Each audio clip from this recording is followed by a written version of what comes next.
খালেদা জিয়া এবং তার দুই ছোট বাচ্চা, যেমন তারেক রহমানের বয়স ছিল মাত্র 4 বছর, আরাফাত রহমান কোকোর বয়স ছিল আরো কম, এরকম পরিবার রেখে জনগণের কথা বিবেচনা করে দেশকে স্বাধীন করার লক্ষ্যে উনি কিন্তু দেশের এই ওনার পরিবারের নিরাপত্তার কথা না ভেবে উনি কিন্তু দেশের জন্য সম্মুখ সমরের যুদ্ধ করেন।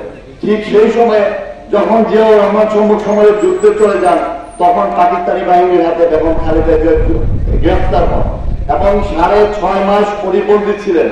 বাংলাদেশের প্রথম নারী মুক্তিযোদ্ধা যদি বলা হয় তাহলে বেগম খালেদা জিয়াকে বলতে হয়, কারণ উনি 6.5 মাস একমাত্র ওনার দুই অবুঝ সন্তানদেরকে নিয়ে উনি বাংলাদেশের ক্যান্টনমেন্টে উনি বন্দী ছিলেন।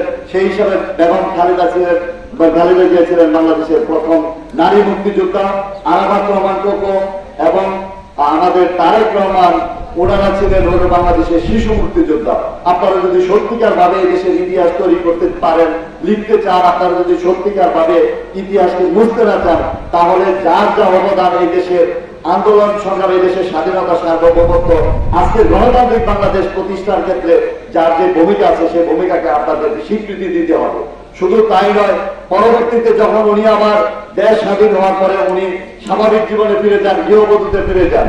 দেশের এক ক্রান্তিকালে জিয়াউর রহমান যখন কিছু বিপদকারী সৈনিকদের দ্বারা আততায়ী গুলিতে নিহত হন, তখন এই ছাত্রদের অনুরোধে বিশ্ববাহার এরশাদ যখন ক্ষমতা দখল করে নেয় বিচারপতি সাত্তারের হাত থেকে, তখন 1982-83 সনে বেগম খালেদা জিয়া আবার গৃহবধূ থেকে রাজনীতিতে আসেন।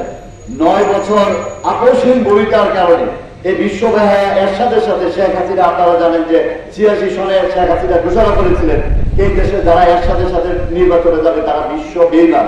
পরের দিনে কিন্তু শেখ হাসিনা নির্বাচনে চলে গেছিলেন, বেগম খালেদা জিয়া নির্বাচনে যাননি। তারই ধারাবাহিকতায় 1991 সনে যখন এই দেশের সাধারণ নির্বাচন বা বিচারপতি শাহাবুদ্দিন আহমেদের তত্ত্বাবধায়ক সরকারের নেতৃত্বে এই দেশের জনগণ ভুল করেননি। দেশের জনগণ স্বতঃস্ফূর্তভাবে ভোট দিয়ে দেশের মানুষজন বেগম খালেদা জিয়াকে এই দেশের প্রথম মহিলা প্রধানমন্ত্রী নির্বাচিত করেন। শুধু তাই নয়, 111 সরকার যখন ভারতের আধিপত্যবাদী শক্তির প্রভাবে যখন এই দেশের গণতন্ত্রকে হরণ করে শেখ হাসিনার পরোক্ষ ইন্ধনে যখন এখানে এদেশের গণতন্ত্র আবার বিপদগামী হয়, তখনই কিন্তু বেগম খালেদা জিয়া 1 বছর জেলে ছিলেন। পরবর্তীতে এই ফ্যাসিস্টরা যখন ক্ষমতায় আসে একটি মিথ্যা মামলায়, আপনারা দেখেছেন 2018 সন থেকে 2020 সন পর্যন্ত বেগম খালেদা জিয়া জেল খেটেছেন। উনার বয়স তখন প্রায় 79 বছর বয়স।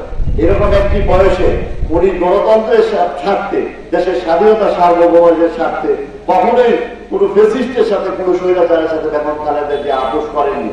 দেশের মুক্তিযুদ্ধে অবদান রেখেছেন, এই দেশ থেকে স্বৈরাচারকে বিতাড়িত করেছেন, এই দেশ থেকে আবার গণতন্ত্র ফিরিয়ে আনতে বেগম খালেদা জিয়া ফ্যাসিস্টদের এই দেশকে বিতাড়িত করতে আবারও ভূমিকা রেখেছেন।